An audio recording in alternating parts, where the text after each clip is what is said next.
Welcome to our weekly Theological Institute here at Holy Family Catholic Church. We're doing our line-by-line study of the Gospel of Luke.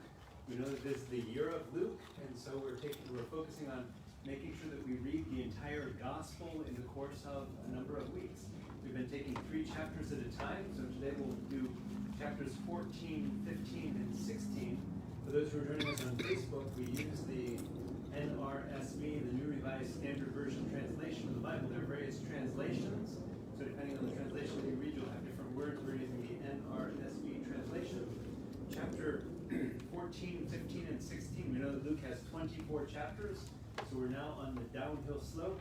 We know that in Jesus' ministry, he has various lessons, but now he's setting his face toward Jerusalem, knowing that he's going toward Jerusalem where he's going to be crucified, where he's going to die. We'll jump into chapter 14. Jesus heals a man with dropsy. We'd like to start us off, and then we'll go in a certain order. I'll start. Go for it. On one occasion, when Jesus would go into the house of a leader of the Pharisees to eat a meal on the Sabbath, they were watching him closely. Just then, in front of him, there was a man who had dropsy. And Jesus asked the lawyers and the Pharisees, "Is it lawful to cure people on the Sabbath or not?" But they were silent. So Jesus took him and healed him and sent him away. Then he said to them, "If one of you has a child or an ox that has fallen into a well, will you not immediately pull it out on a Sabbath day?" Or they could not reply. And they could not reply to this. Tremendous. Thank you, Rudy. We notice in our synopsis of the Gospels that beginning in chapter 14, there are stories that we don't find in any other Gospel. So this is one of them. The healing of a man with dropsy is something that we don't find in Matthew or Mark or John. This is a story that we find only in Luke. What's going to be fascinating this evening as we go through chapters 14, 15, and 16 is there are going to be a lot of stories that are unique to Luke that we don't find in any of the other Gospels. We're going to have some examples like the parable of the woman sweeping her house, or the parable of the Prodigal Son. Have we heard the parable of the Prodigal Son before? Some of those will be here in chapters 14, 15, and 16. So here's a man with dropsy. Where is Jesus at in this story? He's been invited into the home of The Pharisees. one of the leaders of the Pharisees. So what's interesting is that those who are getting ready to accuse Jesus, we know that Jesus dies in the end of the story. Those who are setting him up for this, he's actually going out and being friendly to them despite their animosity toward him. Talk about loving your enemies. He's there on which day of the week? Sabbath. Sabbath. What do we know about the Sabbath? That's sábado.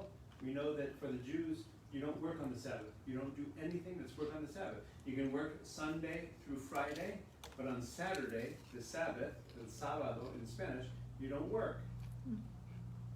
Especially in this case, there's a man with dropsy or enema, swelling, okay? If you have swelling, it's not such an emergency issue. So they bring the person with a certain swelling before Jesus to see what he's going to do, knowing that you can't do this on a Sunday, on the Sabbath, which is on the Saturday. This is not an emergency, Jesus. What does Jesus do? Of course, we know where the story is going. Jesus heals the person. They get all upset about it. Jesus responds to them. If one of you has a child or an ox that has fallen into a well on the Sabbath, wouldn't you take your child out of the well? Of course you would. For the Pharisees, though, of course, the question is, wait a minute, you're likening my child falling into a well to a person coming to you with certain swelling? What we see is the Pharisees getting upset at Jesus for the good works that Jesus is doing. Humility and hospitality. Would like to jump in? I'll do it. Okay. When he noticed how the guests chose the place of honor, he told them a parable. Parable. Sorry. When you are invited by someone to a wedding banquet, do you sit down at the place of honor?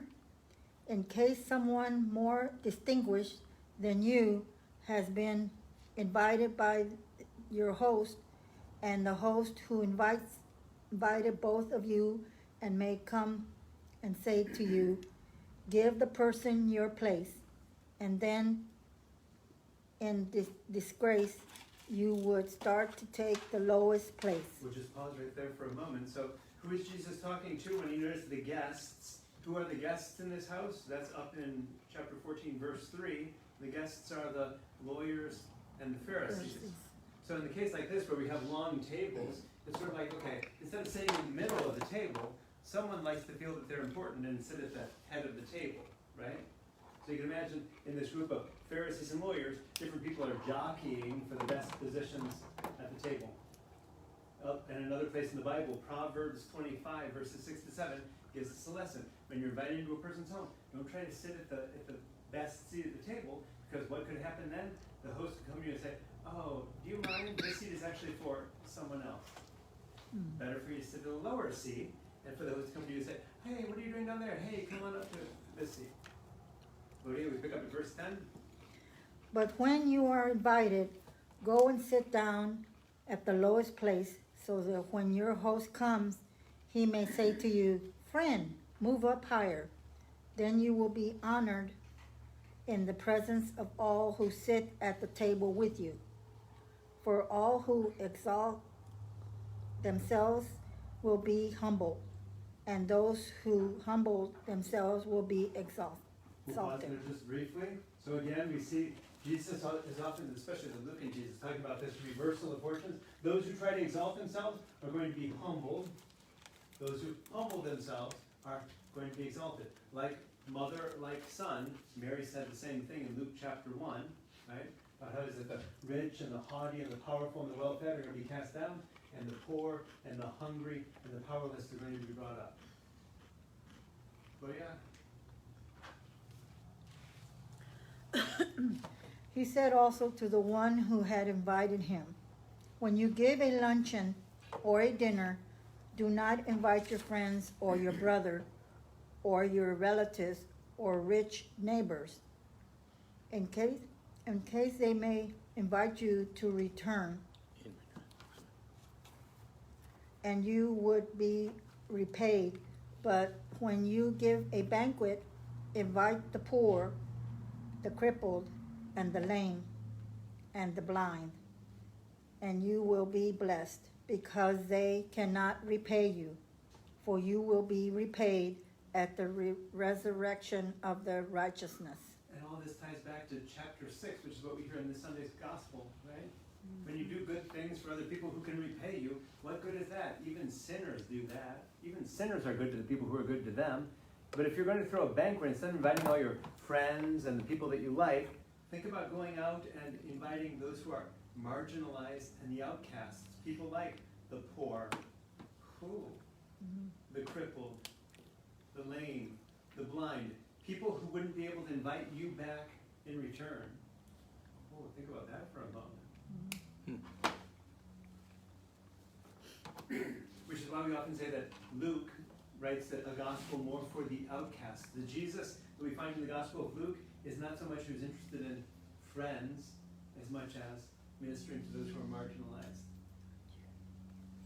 Becky, we pick up with the parable of the great dinner. This is chapter 14, verses 15 through 24. One of the dinner guests, on hearing this, said to him, "Blessed is anyone who will eat bread in the kingdom of God." Then Jesus said to him, "Someone gave a great dinner and invited many. At the time for the dinner, he sent his slave to say to those who had been invited, 'Come, for everything is ready now.' But they all alike began to make excuses. The first said to him, 'I have bought a piece of land, and I must go out and see it. Please accept my regrets.' Another said, 'I have bought 5 yoke of oxen, and I am going to try them out. Please accept my regrets.' Another said, 'I have just been married, and therefore I cannot come.' So the slave returned and reported this to his master. Why don't we pause right there and make sure that we're understanding what's going on? What we're going to see is the master is going to send out the slave 3 times. So the first time, imagine for a moment, Becky has made a really lovely dinner, a big spread for all of us at her home, has invited all of us to come, and then what happens? We all start making excuses. And there's Becky, left her house with all this beautiful food, this beautiful bread. Right? And the rest of us are making excuses. So the first time the sermon goes out, people are making excuses. What's going to happen then, Becky? Then the owner of the house became angry and said to his slave, "Go out at once into the streets and lanes of the town and bring in the poor, the crippled, the blind, and the lame." So just pause. So the servant goes out the second time, starts bringing in those who are marginalized. Have we heard words like that before? The poor, the crippled, the blind, and the lame. Where have you heard those words before? Verse 13, right up above, right? Oh, interesting. So Becky has the big spread of food on the table. All of her friends have given their regrets. "Oh, sorry, Becky, right? I have all this food. What are you going to do with it?" Sends out the servant, brings in those who couldn't repay her. Becky, and the story concludes. And the slave said, "Sir, what you have ordered has been done, and there is still room." Then the master said to the slave, "Go out into the roads and lanes and compel people to come in, so that my house may be filled. For I tell you, none of those who were invited will taste my dinner." Oh, another story very closely. You gotta love this, right? All those who were my friends, right? I'm not going to taste the dinner. That's part of it. All those who were marginalized are now going to taste my dinner. We sent people out, we sent the servant out 3 times. First time to the friends. "Hey, Becky's friends, how y'all doing today? Come to Becky's house. She has all sorts of food prepared." Sorry. Second time, inviting in the marginalized. Becky still says, "Oh, even with all these people at the table, there's a lot of food here." So essentially the message after that is just invite anyone. Anyone. We have all this food. Invite anyone who's willing to come. So we have this image of this Jesus with this universal invitation to come and be nourished.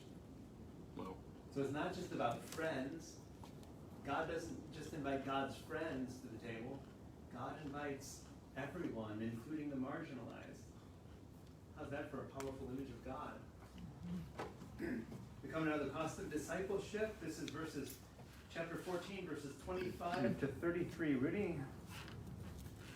now large crowds were traveling with him, and he turned and said to them, "Whoever comes to me and does not hate father and mother, wife and children, brothers and sisters, yes, even life itself, cannot be my disciple.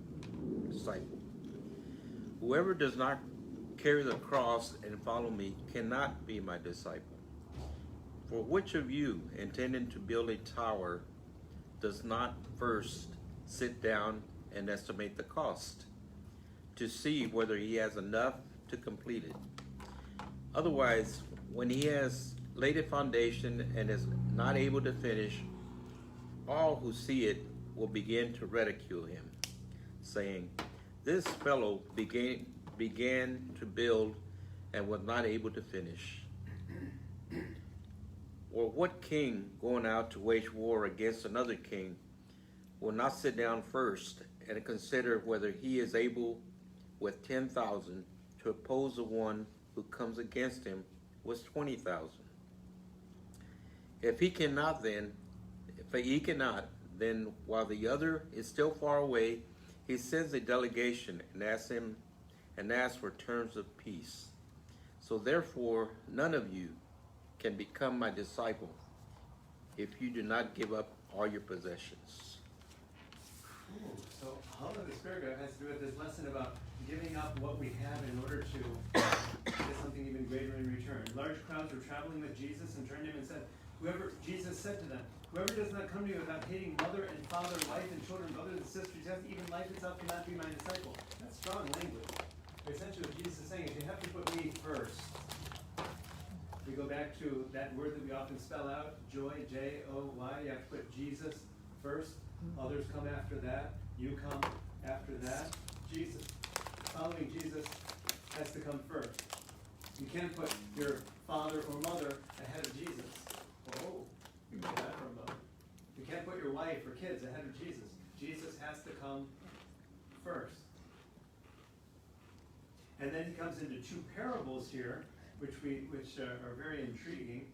He says we have to take up our cross and follow Jesus in order to be a disciple. We have to think ahead. What is it going to take?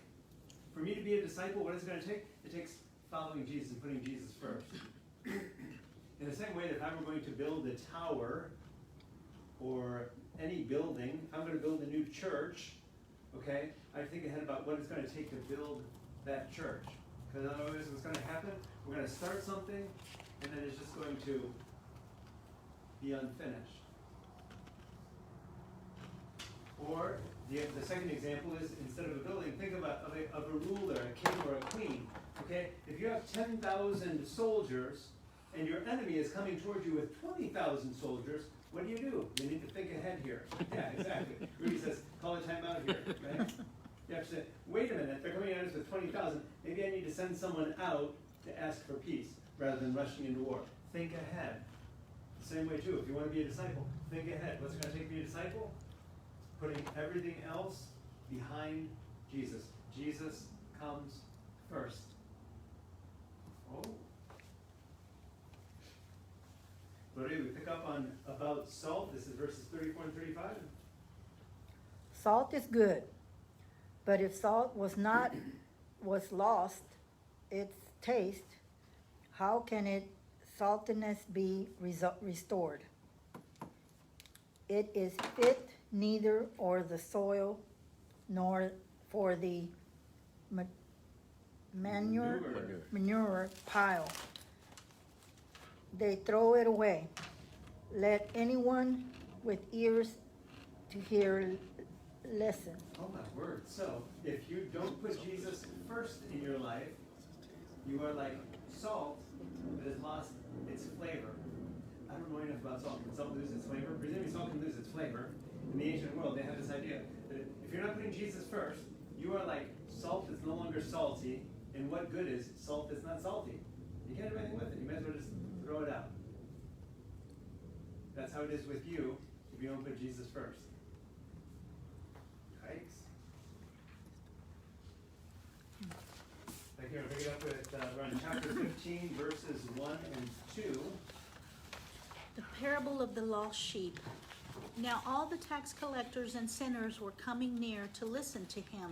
And the Pharisees and the scribes were grumbling and saying, "This fellow welcomes sinners and eats with them." So what we're going to see now is we're going to see three parables. Becky just set it up for us. Who is Jesus with now? Not with the Pharisees and the lawyers. Jesus is now with tax collectors and sinners. People that the lawyers and the Pharisees would look down their noses at. Oh my God, look at who Jesus is having dinner with tonight. So now Jesus with the tax collectors and the sinners, and the Pharisees and the scribes are grumbling and saying, this man, Jesus, welcomes sinners and eats with sinners. Now Jesus is going to tell three parables. We'll go around here and each of us gets a chance to be able to tell a parable. He's going to tell three different stories to talk about these tax collectors and sinners, those who are reportedly lost. The Pharisees and the scribes look at them and think, Jesus is eating with those people who are lost. Now he's going to tell us three stories about the lost. Rudy, you want to pick up on the first one, verses 3 through 7?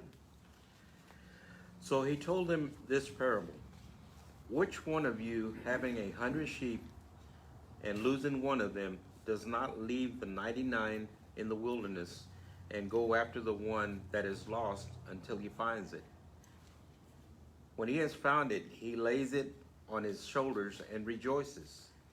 And when he comes home, he calls together his friends and neighbors, saying to them, "Rejoice with me, for I have found my sheep that was lost." Just so, I tell you, there will be more joy in heaven over one sinner who repents than 99 righteous persons who need no repentance. Oh, think about that for a moment. That's pretty deep, right? God rejoices more over that one person who doesn't go to church and who's lost, but is later found, comes back to the Lord, than over 99 people who go to church. Those 99 people who go to church, they're already part of the flock. Follow me? They're already with the shepherd. Jesus is less, I don't want to say less concerned, but there's less joy in heaven over those 99 really good saintly people than there is of that one person who turns around his or her life. It's a profound example. The whole image of a shepherd caring for the sheep too is an ancient image of how it is that God cares for us in the same way as the shepherd cares for the sheep. When we are lost, God is the one who comes out and brings us home, carries us on God's shoulders. So for you Pharisees and lawyers who are looking down your noses at these tax collectors and sinners, be careful, because God has a special concern for them and them turning around. I didn't come to say that the doctor, those who are well don't need a doctor.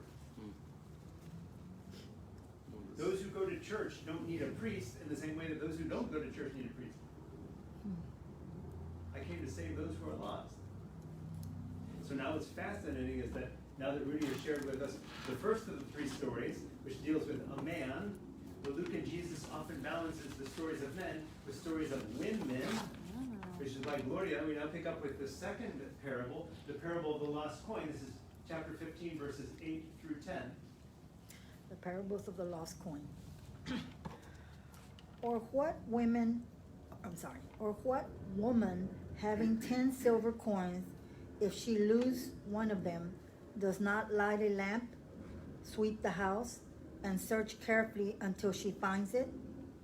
When she found it, she calls together her friend and neighbor, saying, "Rejoice with me, for I have found the coin that I have lost." Just so, I tell you, there is a joy in the presence of the angels of God over one sinner who repents. So Rudy gave us the story of the shepherd going out to find sheep, and then Jesus follows up with the story of a woman. Rudy gives us the story then of a woman who has 10 coins. Wait a minute, I thought I had 10 coins, price is only 9. Where's the 10th coin? And you can see her anxiety, how anxious she is, that I only have 9 coins. Where is the 10th coin? I know that I had 10 coins. Where's the lost coin? Where do we see her concern for finding that coin? She lights a lamp, she sweeps the house. Let me pull out the chairs, let me find this coin. That's the same way that God shows the same anxiety, the same anxiousness, the same concern about looking for us when we're lost. Those 9 that are in the hand, yeah, no, I got those. I'm looking for the one that's lost. Has anyone seen it? Great story. Now we come to the third story of someone who is lost, and this is the parable of the prodigal son and his brother in this translation. This is chapter 15, verses 11 through 24. We'll start with the first paragraph. As we read this, though, think less about the son. What does it mean to be a prodigal son? Prodigal is an adjective that means free spending. So really this story is not about a prodigal or free spending son. We're going to find out that the son spends his father's inheritance. So he was prodigal. He was a free spending son. Maybe there are other adjectives that we use for free spending. He just blew it. Instead of calling it the story of the prodigal son, the son who blew it, perhaps we should focus on the father in this story, the parent figure, which could have just easily have been a mother. But the father in this story, what is the father's reaction going to be when his son blows everything that he gave him? If I were that father, I'd be angry. Right? How does the father respond, Becky? Then Jesus said, "There was a man who had 2 sons. The younger of them said to his father, 'Father, give me the share of the property that will belong to me.' So he divided his property between them. A few days later, the younger son gathered all he had and traveled to a distant country, and there he squandered his property in dissolute living. When he had spent everything, a severe famine took place throughout that country, and he began to be in need. So he went and hired himself out to one of the citizens of that country, who sent him to the fields to feed the pigs. He would gladly have filled himself with the pods that the pigs were eating, and no one gave him anything." So we'll pause just there. Do we see what happened here? This son had the gall to say to his father, "Dad, when you die, all your money is going to be left to us. So what do you think of the idea of just giving me the money right now? Give me what's mine. Give me what's mine." It's not his yet, but that's the way he's looking at it, right? Dad, you're going to die one of these days. Instead of waiting, why don't you just give it to me now? Okay, if you were the father or the mother in this story, what would you say to it? Instead, the father said, okay, here you go. Child goes off, the younger son goes off, spends it, blows it all, and now finds himself in a foreign country, far, far from his father. And remember, when Jesus is telling a story, he's telling a story. He's not talking about real people, right? And so when he's telling this story, he's talking about us. In the same way that the story of the shepherd and the sheep was not about a shepherd and a sheep, it was a story about us and God coming to look for us when we get lost. The story of the woman and the coin wasn't a story about a woman and a coin, it was a story about God looking for us when we're lost. Here's another story of us, even when we're far from God, even after, think of the symbolism of that. In order to get far away from his father, what did the son have to do? He had to turn his back on his father and go. So here's a son who has turned his back on his father and has gone far, far from his father. He now finds himself in a foreign land, which means he's not among the Jews. Back then we put people into two buckets. Either you were a Jew or you were a non-Jew. What's a non-Jew called? A Gentile. So now he finds himself not with Jews, but with Gentiles. This Gentile is taking care of what animal? Pigs. Pigs were an unclean animal. Thou shalt not eat pork. As Jews, we didn't eat pork. And so this son has fallen to such a low state that he is now taking care of a Gentile's unclean animals, his pigs. Thinking to himself, I had all this money that my father gave me, and now I just wish I could eat the food that I'm feeding the pig. I'm that hungry. He's turned his back on his father, he's that far away from his father, and he has nothing. And then the light bulb goes off. Becky? But when he came to himself, he said, how many of my father's hired hands have bread enough and to spare, but here I am dying of hunger. I will get up and go to my father, and I will say to him, Father, I have sinned against heaven and before you. I am no longer worthy to be called your son. Treat me like one of your hired hands. So he set off and went to his father.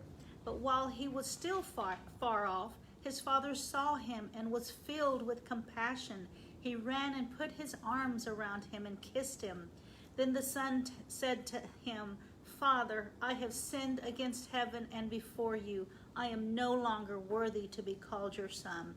But the father said to his slaves, Quickly, bring out a robe, the best one, and put it on him.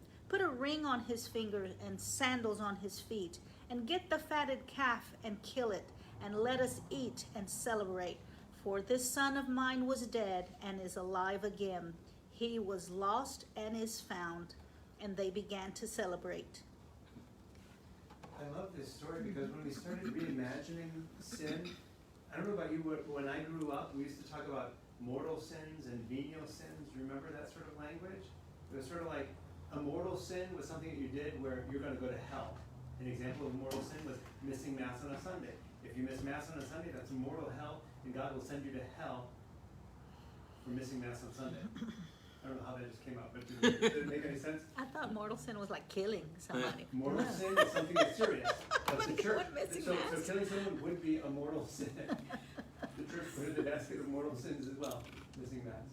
Oh my So when we God. grew up, there were mortal sins that are sent to hell, and venial sins that are like less serious. Okay, telling a white lie, that would like fall in the category of a venial sin. They're less serious sins, more serious sins. Instead of getting all caught up with that, imagine just for a moment, it's all about what direction you face. The word we use in theology is it's about your fundamental stance. Instead of thinking that God is up on a cloud somewhere with a whiteboard, keeping track of your sins, oh, Rudy did it again. Oh, there he goes. I mean, he just keeps sinning. We're racking up all the sins. Instead of thinking of God in that sort of way, think of it in terms of fundamental stance. In what direction is Rudy? Rather than thinking of God as like taking account of all this, it's thinking about, you know, is Rudy in the direction of God, or is Rudy turned his back toward God? In the story of the prodigal son, the free spending son, we have the story of a son who turned his back on God. But then we have this moment of salvation when the light bulb goes off, and what does he do? He turns around. Karl Rahner said that is the moment of salvation. The moment that the son turned around, even though he was still far from his father and his mother and his family, even though he was still far away, that was the moment of salvation, was when he decided to turn around. If he were to die in that moment, if any of us were to die turning toward God, no matter how far we are from God, that is what is important, is what direction you're facing. Which is why the church doesn't damn anyone to hell. The church canonizes people and says certain people are in heaven. The church doesn't damn people in hell and say, oh, certain people are in hell, because we don't know what happens at the end of their life. To use the very extreme example of Adolf Hitler, responsible for the deaths of 6 million people, which boggles the mind. The church doesn't say Adolf Hitler is in hell, because none of us knows what direction he was facing when he died.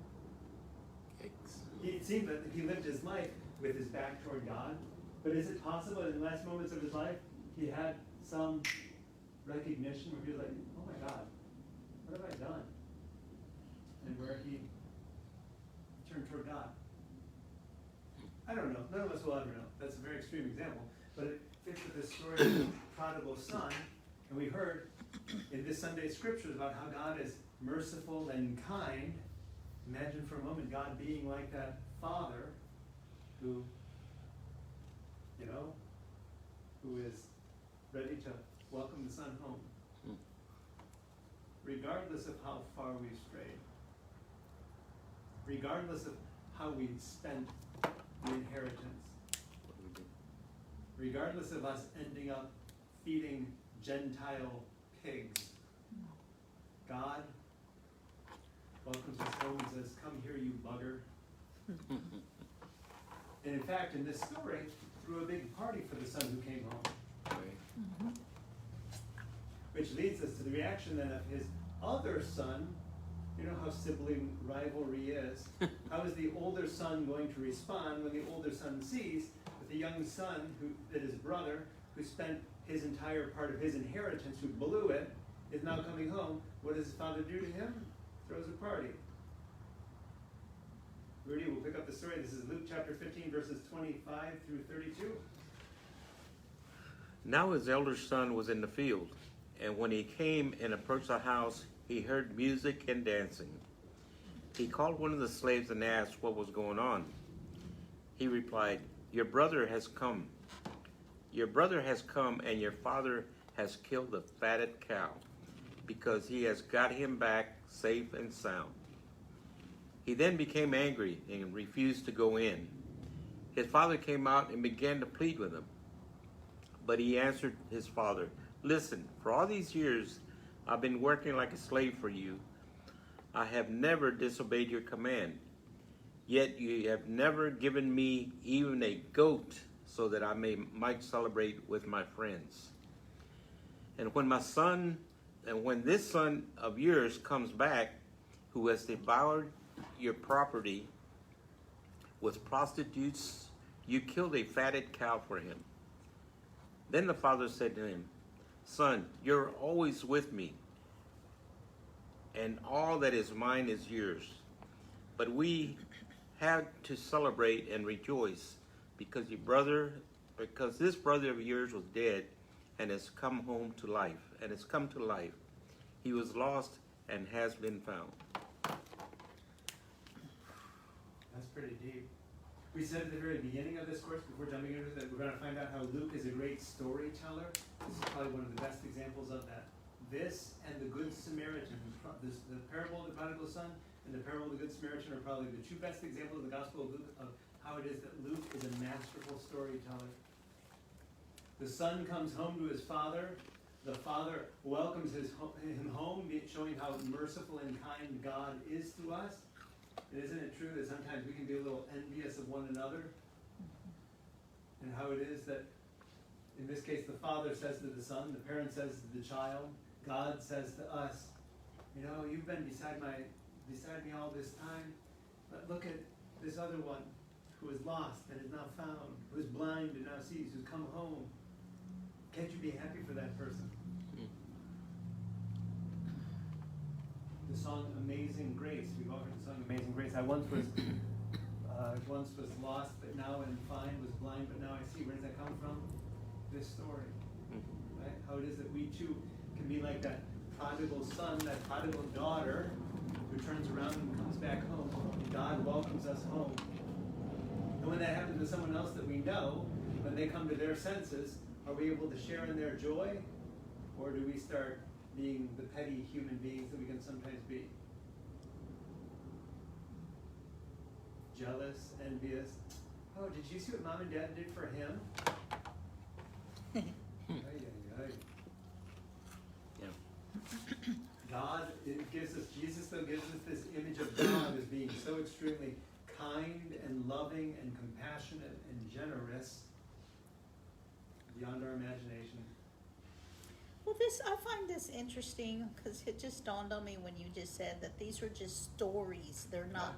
See, I'm thinking Not a real person. that, yeah, I've always thought these were like real stories. I mean, real things that happen, but you're telling me they're stories, and it does say parable, but you know, that's a rude awakening for me tonight. But they are good stories. Good stories indeed. That brings up to chapter 16. So if we wanted to memorize anything this evening, just remember Luke 15. What are we going to find in Luke 15? Three great stories that are directed about people who are lost. First one is about the lost sheep. Second one's about the lost coin. The third one's about the lost son, what we often refer to as the prodigal son. That's Luke chapter 15. So if you were ever talking with someone in your family, and you were looking for something from the Bible to be able to share with them, oh, that reminds me of Luke 15. How it is that God is like that shepherd looking out for the lost sheep. Dad, I don't understand why you did that for our brother who is such a whatever. Well, let me tell you a story. That brings up to chapter 16. Gloria, this is the parable of the dishonest manager. Luke chapter 16, verses 1 through 6. Then Jesus said to his disciples, there was a rich man who had a manager, and charges were brought to him, and that his man was squandering his property. So he summoned him and said to him, what is this that I hear about you?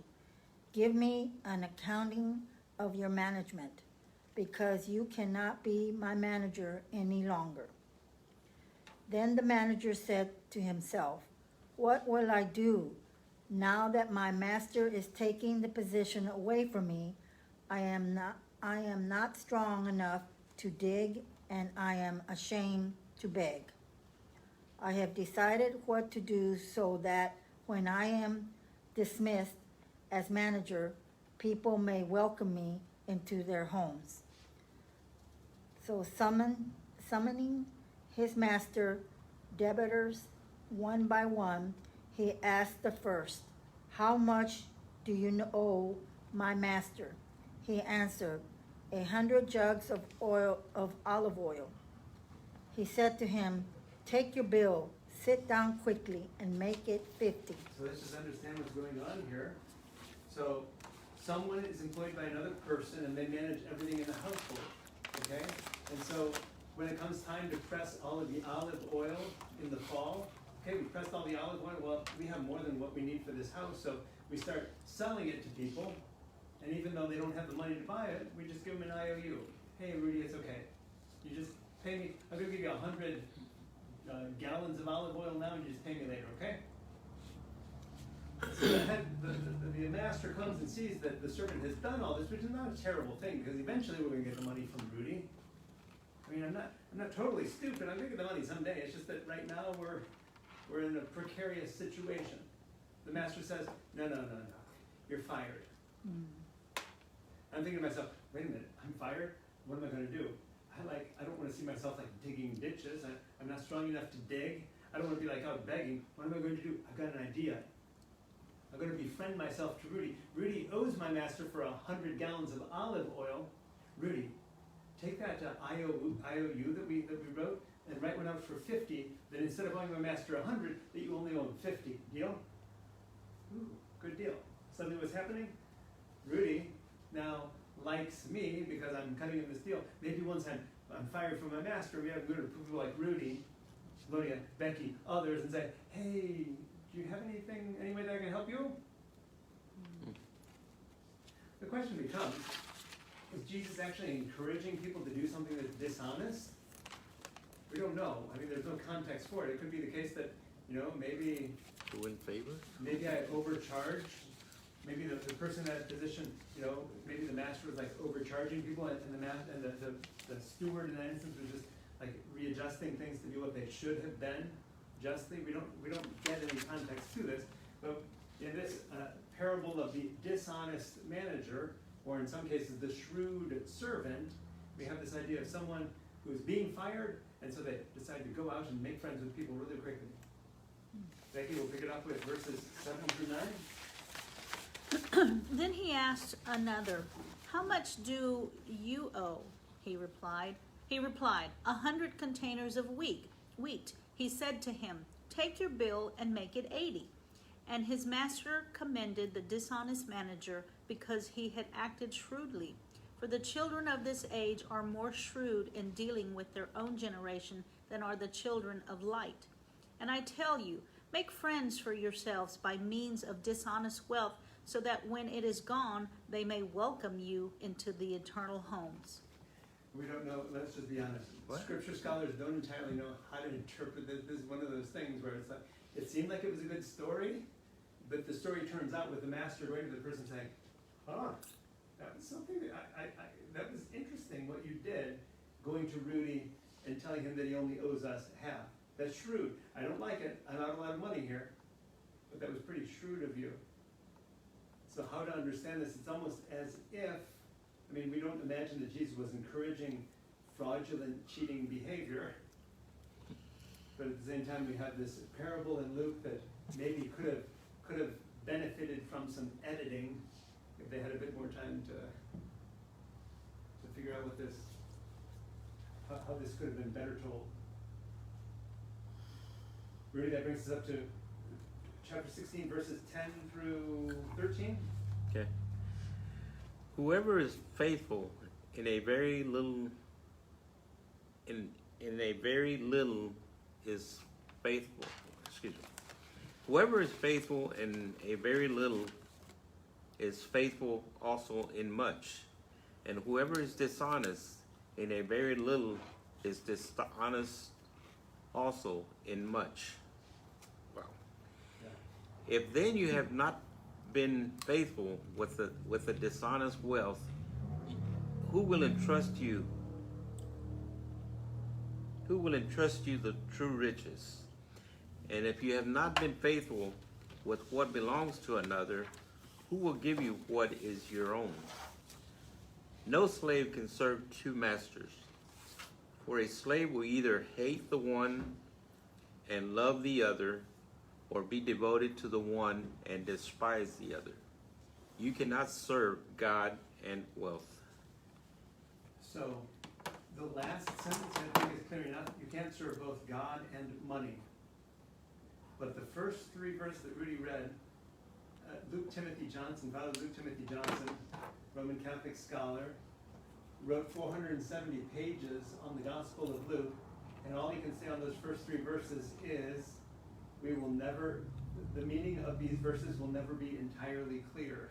So I'm not going to pretend to be able to say them any more clearly than Father Luke Timothy Johnson, who just shakes his head at words like this and says, I don't know exactly what to make of these. I'm reading the words in the original Greek, and I'm not sure that I can convey what it is that Jesus is trying to communicate in these three verses. But it does end on that note of not being able to serve God and wealth. We often use the word mammon. You cannot serve both God and mammon. It's almost like you have to make up your mind here, because if you're focused on money, then you're probably less focused on God. Where's your focus? Is your focus on God? Or is your focus on money?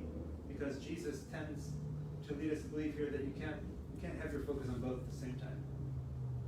Is your focus on God, or is your focus on money?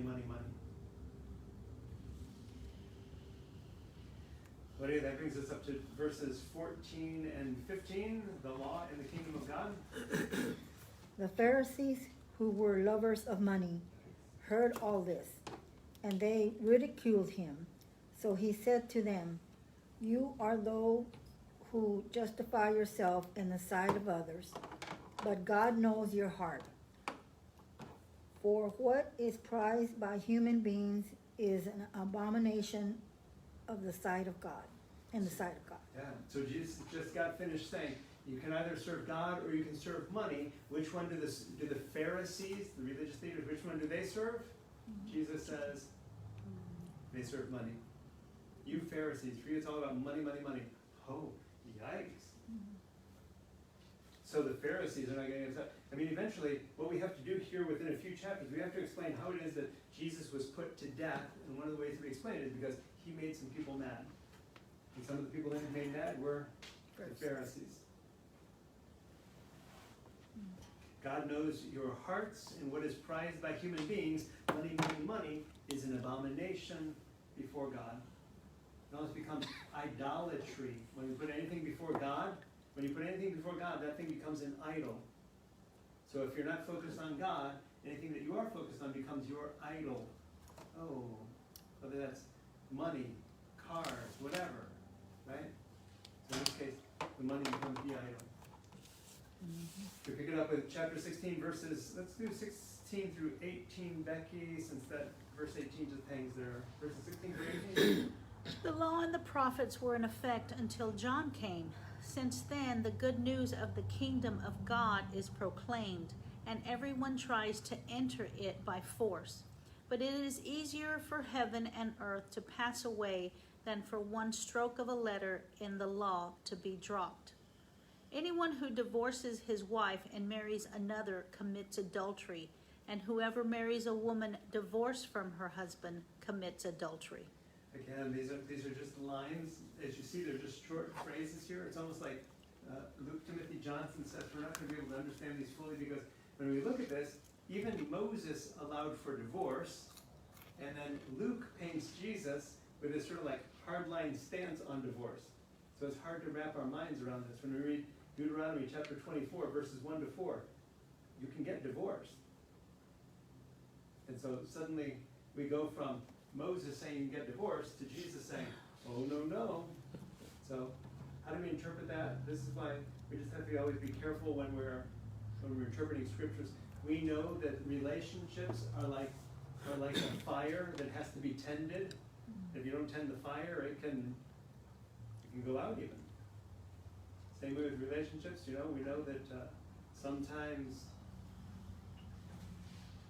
we wouldn't want to discourage people to remain in relationships that are abusive or, where the time is no longer here. So it's difficult to know what to do with words like Jesus' words on divorce when other people like Moses said, no, divorce is permitted. It's going to be one of those head scratchers, right? Yep. It's like, well, what do we do with these words? That brings us into the home stretch of chapter 16, Rudy, verses 19 through 31. The Rich Man and Lazarus, again, another good story by Luke that we've heard before. There was a rich man who was dressed in purple and fine linen, and who feasted sumptuously every day. And at his gate lay a poor man named Lazarus, covered with sores, who longed to satisfy his hunger with what fell from the rich man's table. Even the dogs would come and lick his sores. The poor man died and was carried away by angels to be with Abraham. The rich man also died and was buried. We'll just pause right there to make sure. This is another story of reversal in all of this. So we have the rich man and the poor man. Of these two, which one gets the name? Did you ever notice that in the Bible? The important people get the name. So what was the rich man's name? Lazarus. No. I don't know. Oh, you don't know? Oh, the poor man. Oh, that was. Oh, No. interesting. So we know the poor man's name. So Jesus is setting up from the very beginning. The hero is going to be the poor person. The poor man. Right? So what's going to happen in this story of reversal? The rich man is going to die and go down, literally, to Hades, or Sheol, to hell. And what's going to happen with the poor man, Lazarus? He's going to go to heaven. The expression is the bosom of Abraham. You've heard of that? There used to be a Negro spiritual, knock on my soul in the bosom of Abraham. Heard that before? No. There's a story essentially about how it is that after all the suffering of this life, God is going to take us up to the bosom of Abraham like Lazarus. We are like that poor man Lazarus. God's going to take us to heaven. So Rudy, where does the story go from here? In Hades, where he was being tormented, he looked up and saw Abraham far away with Lazarus by his side. He called out, "Father Abraham, have mercy on me, and send Lazarus to dip the tip of his finger in water and cool my tongue, for I am in agony in these flames." But Abraham said, "Child, remember that during your lifetime you received good blessings, and Lazarus in like manner evil things. But now he is comforted here, and you are in agony. Besides all this, between you and us a great chasm has been fixed." Awesome. We just pause there. So now that the poor man is in heaven, he is enjoying comfort. The rich man, Lazarus, has gone to Hades, Sheol, or hell, where there is agony. And so the rich man from hell is saying, "Hey," seeing Abraham and the poor man, "Abraham, please, just have poor Lazarus dip his finger and come and give me some water just to wet my lips. I'm burning up down here." And we can't because there's a big chasm, a big canyon between us where no one can go from here to there or there to here. Yikes. Where's the story going, Rudy? Verse 27.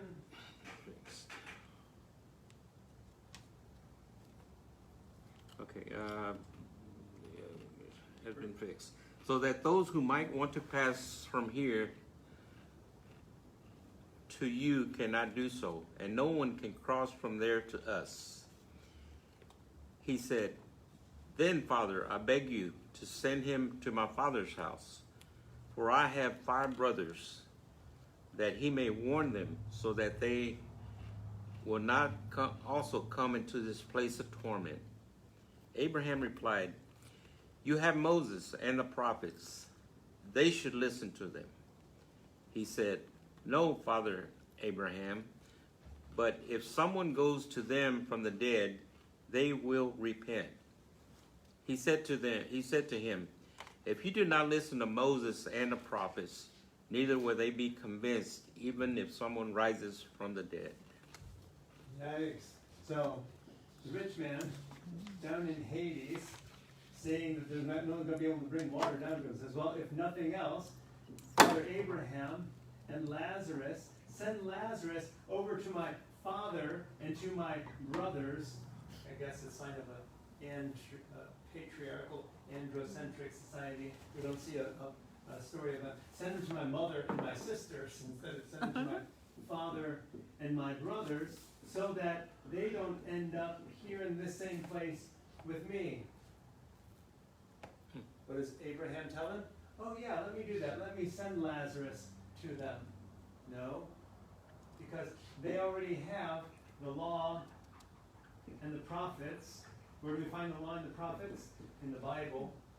The law is the first 5 books of the Bible, the Pentateuch, the Torah, the prophets, all those books of the prophets. They have everything that they need to avoid this place. "No, Father Abraham, send him. If he goes back to them, then they'll listen."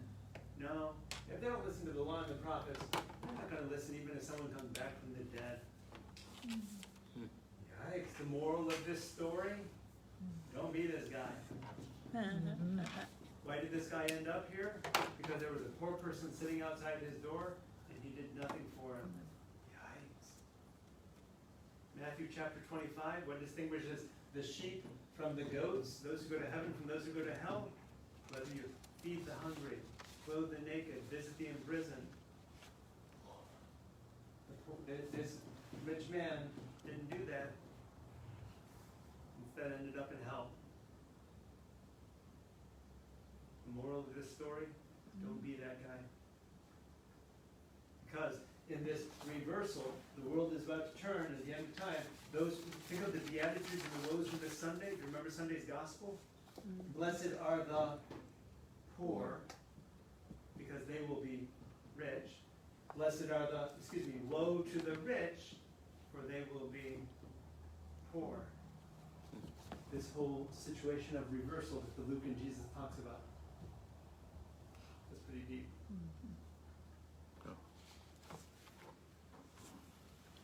Last words, concluding comments? Should give us something to think about and pray about this week? Don't be that guy. These parables. Parables are incredible. They're stories which just really, they get inside the head in a way that just other teachings don't. Well, they get you to think. They get you to Oh, think. yeah. It's a good story. It's like, okay, this is the way I feel. When you're driving to a light and you see these people begging for money, will you think to yourself, should I give them money or, something, or not? Just drive up and drive away and be that person. You know what I mean? Yeah. I think about, We all do it. okay. We all do it because we all pull up the light and they're right outside the window, or they're like, they want to wash your windshield, which they don't want to wash your windshield. What they want is what you give them as a result of washing the windshield. And so the question becomes, how do I help that person, and how am I responding to that person? Am I, in some situations, let's be honest, we're all human beings, right? Am I just saying, oh, I don't see you? Yeah. Or is there some way for me to help that person, even though I'm not rolling down the window and giving them a $100 bill, right? Am I giving to the charities, whether that's through church? That's why I love here at Holy Family. We have in our social ministry collections, it's our way to be able to give to food pantries and soup kitchens and various ministries that help so many different people. That's one way for us to be able to help people without giving them money that they may misspend, like the Prodigal Son. Ooh, that's a tough one. I've heard that you should help them by not giving them money so they can get off the street and go to the proper places for help. There are different ways of helping people, and sometimes what we think is helping a person isn't helping a person. Think about examples of your own kids or grandkids. Sometimes we do things thinking that we're helping a person, and then it ends up that, we're not. Right? The same is true with different people. Is it helping a person? I don't know. There are different views on this. I remember Father Mike, when we went to Las Vegas, as part of one of his talks, he said, this person was poor and hungry and came to him, and so he took him to the bodega for a taco. He told the story and said, he got him a taco and a coffee and a tall beer, because that person needed a tall beer, and he said, who am I to say that person didn't need a beer? Sort of like we put ourselves in this position of judging. I don't know about y'all, but I don't drink beer, so I tend to be a little judgy myself, right? If someone asks me for, some of those people probably have the sign that says, I'll be honest, I just need money for a beer or whatever, and I'm just like, no. I had a person this week come to me at the store and said, can you please, I said, I got a ragged purse, would you please buy me a purse?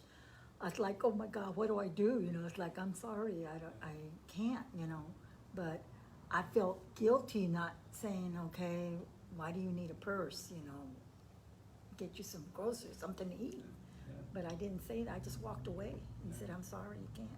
These are tough situations. There's no easy answer to any of this, because sometimes by giving a person what he or she asks for, we're not necessarily helping that person. Mm-hmm. Right? I didn't know if God was judging me. That's Catholic guilt is